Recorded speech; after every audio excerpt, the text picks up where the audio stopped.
ನಮಸ್ಕಾರ ಸ್ನೇಹಿತರೆ, ಹೊಸದಾಗಿ ಮನೆ ಕಟ್ಟೋರಿಗೆ ಒಂದು ಪುಟ್ಟ ಸಲಹೆ ನೀಡೋಣ ಅಂತ ಬಂದಿದ್ದೀನಿ. ಇವತ್ತಿನ ಕಾನ್ಸೆಪ್ಟು ಮನೆ ಮತ್ತು ಶುರು ಹೇಗೆ ಅಂತ. ಮನೆ, ಅದರಲ್ಲೂ ನಮ್ಮನೆ ವಿಶಿಷ್ಟವಾದ ಅನುಭವ, ಏನೋ ಒಂಥರ ಪುಳಕ. ಅದರಲ್ಲೂ ನಮಗೆ ಒಂದು ಸ್ವಂತ ಮನೆ ಮಾಡಬೇಕು ಅನ್ನೋದು ಎಲ್ಲರಿಗೂ ಕನಸು. ನನ್ನ ಸಂಸಾರಕ್ಕೆ, ಮುಂದಿನ ಪೀಳಿಗೆಗೋಸ್ಕರ ಮನೆ ಬೇಕು ಅಂತ ಪ್ರತಿಯೊಬ್ಬರೂ ಆಸೆ ಇಟ್ಟಿರ್ತಾರೆ. ಅದಕ್ಕಿಂತ ಹೆಚ್ಚಾಗಿ ನಮ್ಮ ಸಂಬಂಧಿಗಳಿರ್ತಾರಲ್ಲ, ಅವರು ಮುಂದೆ ತೋರಿಸ್ಕೊಳ್ಳೋಕ್ಕಾದ್ರೂ ಮನೆ ಅಂತ ಬೇಕಲ್ವಾ. ವಿಚಾರಗಳು ಮತ್ತು ಕಾರಣಗಳು ನೂರಾರು, ಆದರೆ ಮನೆ ಅನ್ನೋದು ಇದೆಯಲ್ಲ, ಅದು ತುಂಬ ವಿಶಿಷ್ಟವಾದ ಅನುಭವ.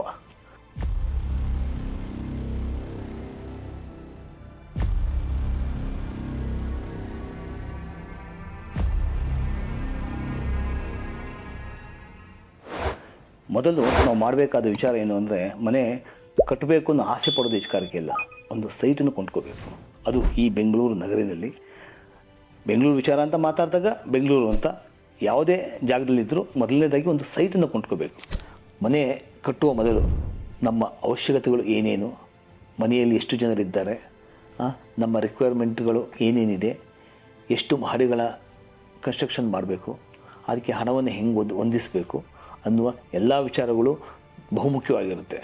ಅದನ್ನೆಲ್ಲ ಗಮನದಲ್ಲಿ ಇಟ್ಕೊಂಡು ನಾವು ಮೊದಲನೇದಾಗಿ ಮನೆ ಕಟ್ಟೋಕ್ಕೆ ಮುಂಚೆ ಬಜೆಟನ್ನು ಹೊಂದಿಸ್ಕೋಬೇಕು.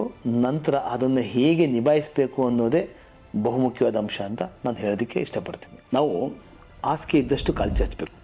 ಅವಶ್ಯಕತೆ ಎಷ್ಟಿರುತ್ತೋ ಅಷ್ಟು ಆಸೆ ಪಡಬೇಕು. ಯಾಕೆ ಅಂತಂದರೆ, ನಾನು ಹೇಳ್ತಾ ಇರೋದು, ಹಣ ಎಲ್ಲಿಂದ ಬರುತ್ತೆ, ಹೇಗೆ ಬರುತ್ತೆ, ನಾವು ಎಷ್ಟು ಕನ್ಸ್ಟ್ರಕ್ಷನ್ ಮಾಡಬೇಕು, ಹಣ ಏನೋ ಎಲ್ಲಿಂದ ತೊಗೊಂಬರ್ಬೋದು, ಎಲ್ಲಿಂದ ತೊಗೊಂಬಂದು ಅದನ್ನು ಹೇಗೆ ನಾವು ತೀರಿಸೋದು ಅನ್ನುವಂತಹ ಅರಿವು ನಮಗೆ ಮೊದಲೇ ಇರಬೇಕು. ಆವಾಗ ಖಂಡಿತವಾಗಲೂ ಒಂದು ಮನೆಯ ಒಳಗಡೆ ನೆಮ್ಮದಿಯಾಗಿ ಹೋಗಿ ತಲುಪ್ತೀರ. ಅದನ್ನು ಗಮನದಲ್ಲಿ ಇಟ್ಕೊಂಡು ಆಲೋಚನೆಗಳನ್ನ ಮಾಡಬೇಕು.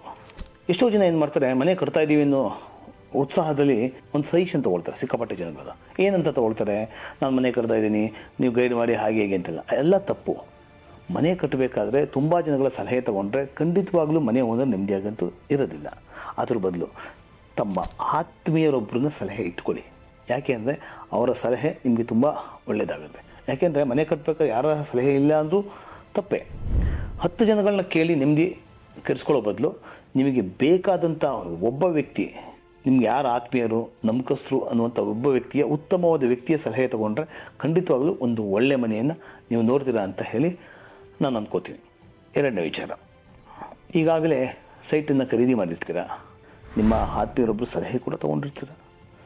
ಅಷ್ಟೇ ಸಾಲದಲ್ವಾ, ನೀವು ನೆಕ್ಸ್ಟು ಬ್ಯಾಂಕ್ ಹೋಗೋಕ್ಕಿಂತ ಮುಂಚೆ ಸೈಟ್ ಖರೀದಿ ಮಾಡಬೇಕಾದ್ರೂ ಲಾಯರ್ ಹತ್ರ ಲೀಗಲ್ ಒಪಿನಿಯನ್ಸ್ ಆಲ್ರೆಡಿ ತೊಗೊಂಡಿರ್ತೀರ. ಮತ್ತು ಒಂದು ಒಳ್ಳೆ ಬ್ಯಾಂಕ್ ಹೋಗಿ ಎಲ್ಲಿ ಕಡಿಮೆ ಬಡ್ಡಿ ದರದಲ್ಲಿ ಲೋನ್ ಸಿಗುತ್ತೆ ಎಲ್ಲ ಚೆಕ್ ಮಾಡ್ಕೋಬೇಕು. ಅದರಲ್ಲಿ ಎಷ್ಟು ಬಡ್ಡಿ ಸಿಗುತ್ತೆ, ಯಾವ ಬ್ಯಾಂಕ್, ಆದಷ್ಟು ಪ್ರತಿಷ್ಠಿತ ಬ್ಯಾಂಕ್ಗಳಲ್ಲಿ, ನ್ಯಾಷನಲೈಸ್ ಬ್ಯಾಂಕ್ಗಳಲ್ಲಿ ತೊಗೊಂಡ್ರೆ ತುಂಬ ಒಳ್ಳೆಯದು. ಸ್ಟಾರ್ಟಿಂಗ್ನಲ್ಲಿ ಸ್ವಲ್ಪ ನಿಮಗೆ ತೊಂದರೆ ಆಗುತ್ತೆ, ಇಲ್ಲ ಅಂತ ಹೇಳಲ್ಲ. ಯಾಕೆಂದರೆ ಅವರು ಲೀಗಲ್ ಒಪಿನಿಯನ್ ಟೈಮಲ್ಲಿ ತುಂಬ ತೊಂದರೆ ಕೊಡ್ತಾರೆ.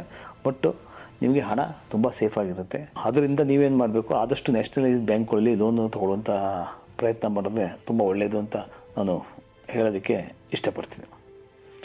ನಂತರ ಲೋನೇನೋ ತೊಗೊಳ್ತೀವಿ. ಎಲ್ಲರೂ ಏನು ಮಾಡ್ತಾರೆ, ಹೌದಪ್ಪ ನಾನು ಮನೆ ಕಟ್ತಾಯಿದ್ದೀನಿ, ಆ ಮನೆ ಕಟ್ಟಬೇಕಾದ್ರೆ ಒಂದು ಲೋನು ಕೂಡ ಹೋಗ್ತಾಯಿದ್ದೀನಿ, ಲೋನ್ ತೊಗೊಬಿಟ್ಟೆ, ಲೋನ್ ತೊಗೊಂಡ ತಕ್ಷಣ ಮುಗಿದೋಯ್ತು ಅಂತ ಆಸೆ ಪಡ್ತಾರೆ. ಯಾವಾಗಲೂ ಅಷ್ಟೇ, ಪ್ರತಿಯೊಂದು ಪಾಸಿಟಿವಾಗಿ ಥಿಂಕ್ ಮಾಡಬೇಡಿ, ನೆಗೆಟಿವ್ ಪಾಯಿಂಟ್ಸ್ಗಳು ಇರುತ್ತೆ.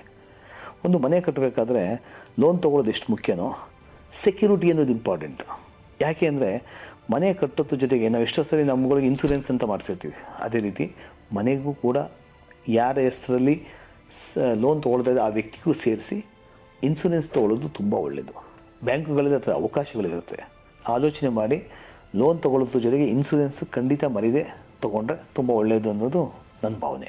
ಮನೆ ಕಟ್ಟಬೇಕಾದ್ರೆ ನಾವೇನು ಮಾಡ್ತೀವಿ, ಎಷ್ಟೋ ಜನ ಯಾರೋ ಹೇಳಿದ್ರು, ಏನಕ್ಕೆ ಪ್ಲ್ಯಾನ್ ಮಾಡಿಸ್ಬೇಕು, ಪ್ಲ್ಯಾನೆಲ್ಲ ಏನು ಬೇಡ, ನಾವೇ ಮನೆ ಕಟ್ಕೊಬಿಡೋಣ, ಏನು ಒಂದು ಮನೆ ಒಂಚೂರು ಇದು ಮಾಡ್ಕೊಂಡ್ರೆ ಆಗೋಯ್ತು, ನಾವೇ ಲೆಕ್ಕ ಹಾಕ್ಕೊಂಡು ಸಾಕು, ನಮ್ಮ ಮೇಸ್ತ್ರಿಗಳದೇ ಮಾಡಿಬಿಡ್ತಾನೆ, ಹಾಗೆ ಹೀಗೆ ಅನ್ನೋ ಮಾತುಗಳು ತುಂಬ ಇದೆ. ನಾನು ನಿಮಗೆ ಹೇಳೋದೇನು ಅಂತಂದರೆ, ಯಾರ್ಯಾರು ಯಾವ್ಯಾವ ಕೆಲಸ ಮಾಡಿದ್ರೆ ಚೆಂದ ಅನ್ನೋದನ್ನು ತಿಳ್ಕೊಂಡಿರ್ಬೇಕು. ಯಾಕೆಂದರೆ ಈಗ ಒಬ್ಬ ಡಾಕ್ಟ್ರು ಮಾಡುವಂಥ ಕೆಲಸ ಇಂಜಿನಿಯರ್ ಗೊತ್ತಿರಲ್ಲ, ಇಂಜಿನಿಯರ್ ಮಾಡುವಂಥ ಕೆಲಸ ಡಾಕ್ಟ್ರು ಗೊತ್ತಿರೋದಿಲ್ಲ.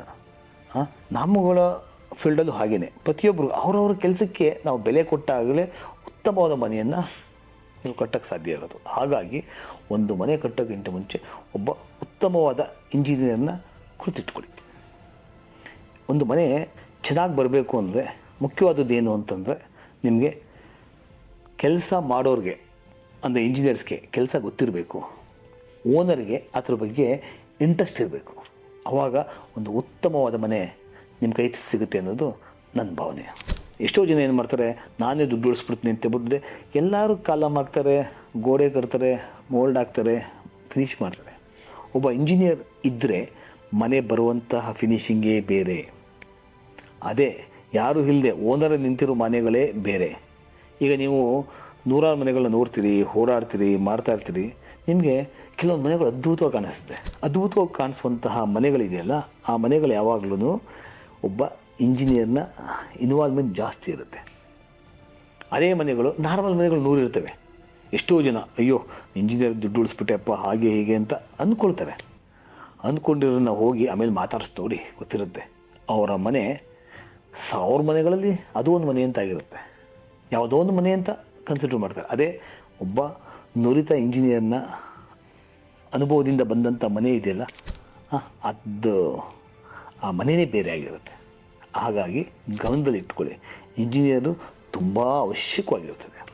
ಒಂದು ಹಣ ಉಳಿತಾಯ ಮಾಡ್ತೀರಾ, ಒಳ್ಳೆ ಪ್ಲ್ಯಾನ್ ಬರುತ್ತೆ, ಕಾಲಕ್ಕೆ ತಕ್ಕಂತೆ ಹೊಸ ವಿನ್ಯಾಸಗಳನ್ನ ನೋಡ್ಬೋದು. ಅದು ಪ್ಲ್ಯಾನ್ಸ್ ಆಗ್ಬೋದು, 3D ಆಗ್ಬೋದು, ಇಂಟೀರಿಯರ್ ಡಿಸೈನ್ಸ್ ಆಗ್ಬೋದು. ಆಮೇಲೆ ಎಲ್ಲೆಲ್ಲಿ ಹಣವನ್ನು ಹೇಗೆ ಉಳಿತಾಯ ಮಾಡ್ಬೋದು ಅನ್ನೋ ವಿಚಾರ ಬರುತ್ತೆ.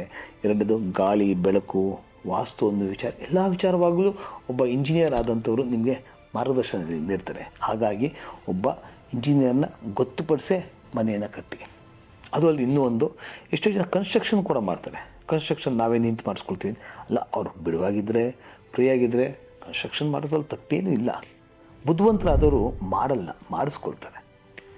ಈಗಿನ ಸಂದರ್ಭದಲ್ಲಿ ಹಣಗಳನ್ನ ಉಳಿಸೋದೇ ಹೆಂಗೆ ತೊಗೊಂಬರೋದೇ ಅನ್ನೋದೇ ದೊಡ್ಡ ವಿಚಾರ ಆಗಿರುತ್ತೆ.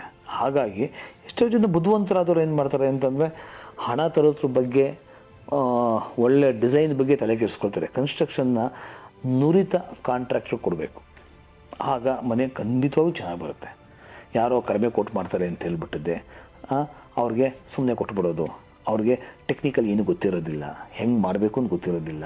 ಅವ್ರಿಗೆಲ್ಲ ಮನೆ ಕೊಟ್ಬಿಟ್ಟು ತುಂಬ ಜನ, ನನಗೆ ಗೊತ್ತಿರ್ಬೇಕು 100 ಜನ ಸಫರ್ ಪಡ್ತಾ ಇರೋವಂಥದ್ದನ್ನು ನಾವು ನೋಡಿದ್ದೀವಿ.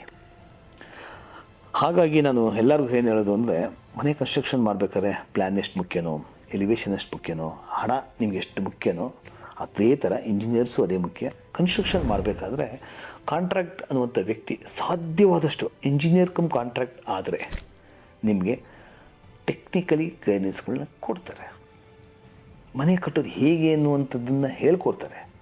ಆಮೇಲೆ ಕೆಲವೊಂದು ಲೋಡ್ಸ್ ಎಲ್ಲೆಲ್ಲಿ ತೊಗೊಳುತ್ತೆ, ಹೇಗೆ ಯಾವುದು ಕೊಟ್ಟರೆ ಎಲ್ಲಿ ಹೆಂಗೆ ಬರುತ್ತೆ, ಅದರಲ್ಲಿ ಮೆರಿಟ್ಸ್ ಏನು, ಡಿಮೆರಿಟ್ಸ್ ಏನು, ಹೇಗೆ ದುಡ್ಡನ್ನು ಉಳಿಸ್ಬೋದು ಅನ್ನುವಂಥ ಪ್ರತಿಯೊಂದು ಮಾರ್ಗದರ್ಶನ ಅವ್ರು ಖಂಡಿತ ಕೊಡ್ತಾರೆ. ಯಾರೋ ಸುಮ್ಮನೆ 2 ಗಾರೆ ಕೆಲಸ ಮಾಡ್ತಾಯಿದ್ದ, ಮೇಸ್ತ್ರಿ ಆಗಿದ್ದ, ಟಕ್ ಅಂತ ಅವ್ರು ಮಾಡ್ತಾರೆ ಅಂತಂದರೆ ಅವರು ಅನುಭವ ಇರುತ್ತೆ. ನಾನು ಯಾರನ್ನೂ ತಪ್ಪು ಅಂತ ನಾನು ಹೇಳೋದಕ್ಕೆ ಇಷ್ಟಪಡೋದಿಲ್ಲ. ಆದರೆ ಸಾಧ್ಯವಾದಷ್ಟು, ಯಾಕೆಂದರೆ ಒಬ್ಬ ಇಂಜಿನಿಯರ್ ಅಂತಂದರೆ ಸುಮ್ಮನೆ ಏನೋ ಮಾಡ್ಕೊಂಡು ಬಂದಿರ್ತಾರ, ಅದಕ್ಕೋಸ್ಕರ 3-4 ವರ್ಷ ಓದಿರ್ತಾರಲ್ವ, ಸಿವಿಲ್ ಅಂತ ಮಾಡಿರ್ತಾರಲ್ವ. ಅವ್ರು ಸಿವಿಲ್ ಅಂತ ಮಾಡಿರೋರಿಗೆ ಆ ಉದ್ಯೋಗನ, ಆ ಕೆಲಸ ಕೊಟ್ಟರೆ ಖಂಡಿತವಾಗ್ಲೂ ಒಂದು ಒಳ್ಳೆ ಮನೆ ಬಂದೇ ಬರುತ್ತೆ. ಅದ್ರ ಬಗ್ಗೆ ಸ್ವಲ್ಪ ಗಮನ ಕೊಟ್ಟರೆ ತುಂಬ ಒಳ್ಳೆಯದು ಅಂತ ನಾನು ಹೇಳೋದಕ್ಕೆ ಇಷ್ಟಪಡ್ತೀನಿ. ಯಾರ್ಯಾರು ನನ್ನ ಚಾನಲ್ಗೆ ಇನ್ನೂ ಸಬ್ಸ್ಕ್ರೈಬ್ ಆಗಿಲ್ಲ ಅವರೆಲ್ಲ ಸಬ್ಸ್ಕ್ರೈಬ್ ಆಗಿ ಅಂತ ನಾನು ಕೇಳ್ಕೊಳ್ತಾ ಇದ್ದೀನಿ. ಯಾಕೆಂದರೆ ಕೆಲವೊಂದು ವಿಚಾರಗಳು ಎಲ್ಲರಿಗೂ ತಲುಪಲಿ ಅನ್ನೋದೇ ನನ್ನ ಆಸೆ. ಖಂಡಿತ ಮುಂದಿನ ವೀಡಿಯೋದಲ್ಲಿ ಬರ್ತೀನಿ. ಅಲ್ಲಿವರೆಗೂ ಎಲ್ಲರಿಗೂ ನಮಸ್ಕಾರಗಳು.